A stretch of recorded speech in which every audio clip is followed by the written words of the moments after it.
Good morning, Andrew, because it's middle of night for you, isn't it? It is indeed. Yeah. Good morning, Trevor. What is the mood there now? How is this being seen and reported? Well, by and large, agog with indifference. There is some interest, but not overwhelming interest, as in the days of Charles and Diana. It is just a rather modest visit as far as the Americans are concerned, and they are united behind their president in upbraiding the British for not supporting their ill-begotten war. Is that right? Has that actually cut through, at least to people in America who pay attention to politics, the sense, the Trump message that we've somehow let them down? Oh, absolutely, yes. I mean, it's the message that's coming out, obviously, from the Trump cabinet, but also is articulated by the man in the street. They think that, I think it's a third of Americans support the war, 2/3 are against it, and of that third, the overwhelming majority are Republicans. The visit is the first since of this kind since 1991. How would you compare its significance and flavour? Well, I was watching the tape of when the Queen spoke to both houses of Congress in 1991, and you really got the sense then of a family, of the applause for the Queen when she walked in lasted for about a good 5 minutes. People laughed at her joke, her opening remarks, her joke where she said, "I'm glad you can see me," because the previous days she hadn't been seen because the microphones were too high when she was on the podium, and it had a real sense of family and of two nations with shared values. A special relationship, to use a term now which is rapidly falling into opprobrium. Mr. Trump has made it clear that he really likes the King. He speaks very highly of him and so on. And I think it's often forgotten that they're men of similar age and generation. Is this going to, in a way, help to re-up, as they say these days, the special relationship? Well, the special relationship goes deeper. It's about language, it's about culture, it's about education. It goes much deeper than one politician. And Churchill always used to say, "Stick with the Americans," and that's, I think, is what King Charles is going to do. He's going to stick with Trump as much as he can, and they get on well personally, even though politically their views are miles apart.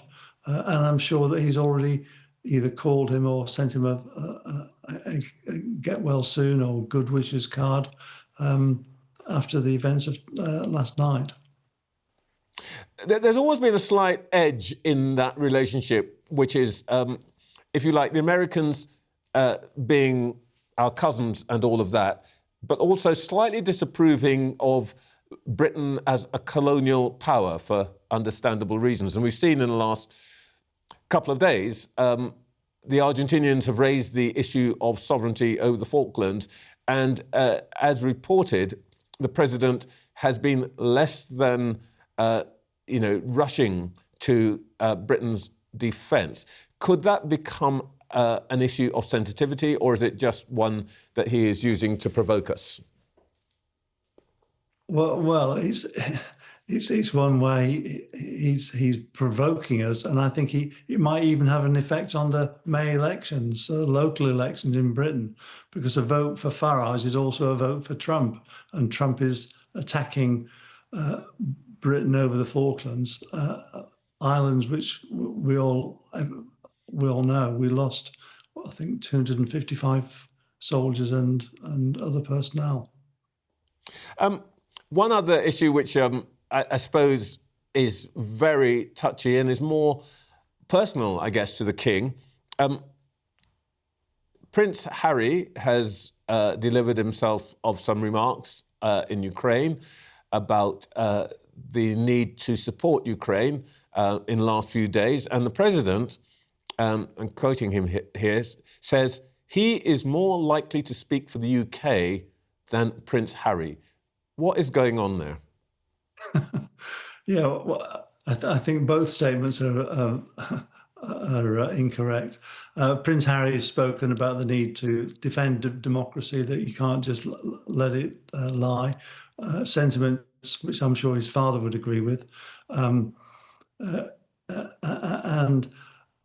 the thing that he has done, which is again very much against royal protocol, is take some of the oxygen of publicity away from the king, away from his father. And even though what Prince Harry has said would make total sense to any right-minded person, the fact that he said it when he did has overshadowed this trip and ensured that once again the Harry problem is in the forefront of people's minds. Just very quickly, Andrew, last point. We refer to the late Queen's visit. Where will this visit stand, if you like, in the series of royal visits, which I think go back to 1860. George VII, wasn't it? George VI, yeah. George VI, sorry. 1939. I mean, again, that was a very important visit. That was he came as King of Canada because of the sense of isolationism in America. That visit was important, but the real bromance, what really began the special relationship, was the relationship between Roosevelt and Churchill, and to the point where Churchill was once getting dry after a bath. Roosevelt entered the room and Churchill quipped, "You see, Mr. President, I hide nothing from you." So that relationship was a very important one, possibly the most important of the relationships that we've had over the years. It's been a topsy-turvy royal romance between the Brits and the Americans. Andrew Morton, a royal author, thank you so much for your time this morning.